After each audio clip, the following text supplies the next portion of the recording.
వాడి ప్రవర్తన చూస్తుంటే నాకు చాలా ఇబ్బందిగా ఉంది. నిజంగా నా అత్తయ్య, నేను నమ్మలేకపోతున్నాను. ఇంతకు ముందు గగన్ ఎలా ఉండేవాడో నీకు తెలుసు. నీ గురించి తప్ప ఇంకో ఆడపిల్ల గురించి ఆలోచించేవాడే కాదు. నిన్ను దూరం పెట్టినప్పుడు కూడా బయటికి ఎంత కోపంగా కనిపించినా లోపల మాత్రం నీ గురించే ఆలోచిస్తూ బాధపడేవాడు. నేను ఎన్నోసార్లు చూశాను కదమ్మా. అలాంటి గగన్ ఇప్పుడు తారతో అలా చనువుగా ఉండటం చూస్తుంటే నాకు అనుమానంగా ఉంది భూమి. అనుమానమా? ఏమనుమానం అత్తయ్య? అదేనమ్మా, నిజంగా వాడు గగనేనా లేక ఇంకెవరైనా నా కొడుకులా వచ్చారా అన్నా అనుమానం వస్తోంది. వాడి పద్ధతి, వాడి మాటలు చాలా విషయాల్లో మన గగన్లా అనిపించడం లేదమ్మా.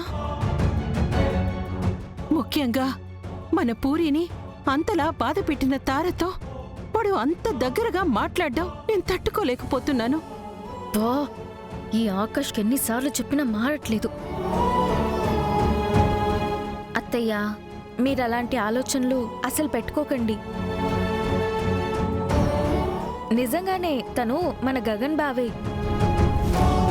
నాకు తెలుసు కదా అత్తయ్య, లేకపోతే నేను అంత సులభంగా ఆయన్ని ఇంటికి తీసుకొస్తానా? నిజంగా గగనే అయితే ఆ రోజు తార ఇంట్లో ఉండకూడదని నువ్వు వాడితో చెప్పావు కదమ్మా. ఇప్పుడు ఆ విషయం గురించే మాట్లాడడం లేదు. పైగా తార ఇంట్లో ఉండటం వాడికి ఇష్టమైనట్టే కనిపిస్తుంది. అదొక్కటే కాదు, ఈరోజు తారకి గిటార్ కూడా నేర్పిస్తున్నాడు. ఇవన్నీ మన గగన్ చేసే పనులు కావు కదమ్మా.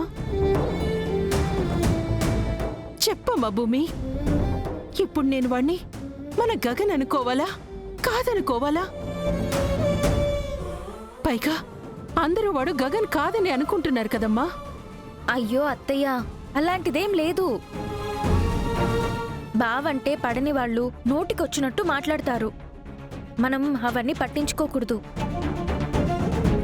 కానీ బావ తారతో ఎందుకు అలా ఉంటున్నాడో నేను ఒకసారి మాట్లాడి తెలుసుకుంటాను. నా బాధ కూడా అదేనమ్మా. నువ్వు వెంటనే వాడితో మాట్లాడు. ఏనాడు లేని ఈ కొత్త అలవాట్లు ఎందుకొచ్చాయో అడుగు. నేనడిగితే వాడు బాధపడతాడమ్మా. నువ్వు మాట్లాడితేనే బావుంటుంది. వాడి మనసులో ఏముందో తెలుసుకో భూమి. అలాగే అత్తయ్య, నేను కనుక్కుంటాను.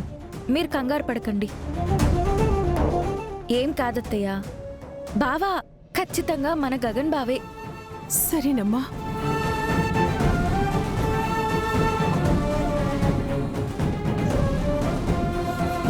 ఈ ఆకాష్ గారికి ఎన్నిసార్లు చెప్పాలి? మళ్ళీ మళ్ళీ ఆ తారతో ఎందుకు చనువుగా ఉండాల్సి వస్తుందో.